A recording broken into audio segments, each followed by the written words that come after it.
Okay, welcome to my station here up in the attic in a corner. I'm using a digital mode right now called FT4, like Foxtrot 4. I use FT8, Foxtrot 8 as well, but I like FT4 because it's faster. But it's kind of like doing A cars in the airlines. But so I'm on 20 meters on this frequency is what we use for FT4. I'm using an old Yaesu that I bought years ago. I took it down to Haiti on a mission trip, and I've abused this thing. My antenna's out here. I got a vertical, the one you see in the pictures. I got a wasp in here too. My antenna's out there. You can't really see it, but this is my spare antenna ready to go. But I've got like almost 100 radials out there, all in the woods. And I got a tuner here too that I bought. I think it's old-fashioned too, from the 1970s. My old radio that I had as a kid that I bought with all my summer money. I still use every once in a while. But anyway, this FT4 thing is a lot of fun because, I don't know, it's just using the computer versus having to concentrate on Morse code or yelling into a microphone. This radio here is a Kenwood, and the radio is actually here.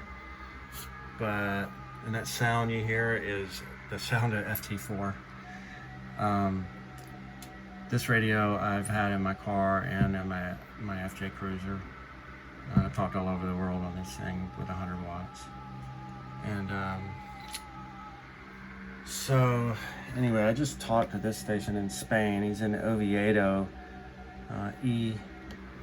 EB1LA, and I got a plus 10, which is, I don't even get that in the States half the time, so that's a really good signal. And he was a plus 6. So that's a station here I'm gonna check out. Call him. He's calling CQ, which is what you do when you're if you're using sideband, you would go CQ, CQ, CQ. This is November 4 Lima Sierra M4 LS, calling CQ 20 meters. Or if you were doing Morse code, you would do CQ like that as well, and it's got a very distinctive sound when you call CQ, just the rhythm of the Morse code. So FT8, you can sit here and talk and watch TV and do whatever, so it's a little bit more laid back kind of ham radio. The hardest part is trying to get the software on your computer to work, and the Macs are terrible for getting this kind of software to work. So anyway, I'm just sitting here calling CQ over and over, and some people they won't respond to you if you call them too many times, because they're having to deal with a lot of stations. So he just said Roger, Roger 73, so this is a good time to call him. One of the things I really like about the digital mode is that you can use it to check propagation. So he's calling CQ now, 7 Zulu 1 India Sierra. So I can flip over here and go, okay, my signal is being heard over in Europe really well right now. And this station is giving me a -8, which is about typical. Spain, I'm getting plus 10 right there. That was the station I talked to. So because I'm hooked into the internet, my signal, I can see all these stations that are reporting on the internet, allow you to see how well the propagation is. So right now it's really good to Spain. So if I got on single sideband or CW, then I would be able to easily talk to Spain if I had a plus 10 on the digital modes. So it looks like this guy, 7 Zulu 1 in this area, is not hearing me, and he's probably in the, oh, he did, he responded. He gave me a -10. Okay, that makes sense. I'm giving him a -6. So this is real live ham radio going on right here, ladies and gentlemen. So what I'm looking for now is him to say, he's giving me my report again because he didn't hear my Roger, which is R, and 11. I gave him a -11. So right now I'm waiting for him to say Roger 73s. because that means that the contact has been fully realized. So I'm going back and forth, because propagation is up and down because he's a negative 17 now. So he's giving me a negative 10 again, I'm giving a negative 14. So I've given him negative 6, negative 11, negative 17, now negative 14. So the propagation is up and down for 20 meters right now.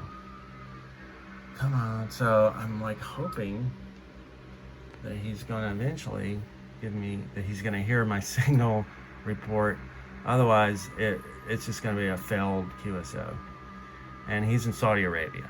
So he's got this big antenna. So versus my vertical. Verticals are great for DX because the angle that it hits the ionosphere is at a good angle to there he goes. So I gave him a Roger 73s, then my logbook automatically pops up. So hopefully he's hearing 73s from me, because that's what I just sent him. And this program automatically does it, WSJT. Now he's calling CQ again, which that tells me that he got my 73s. If not, he would say Roger 73s again, and then I'd have to click down here and tell him 73s.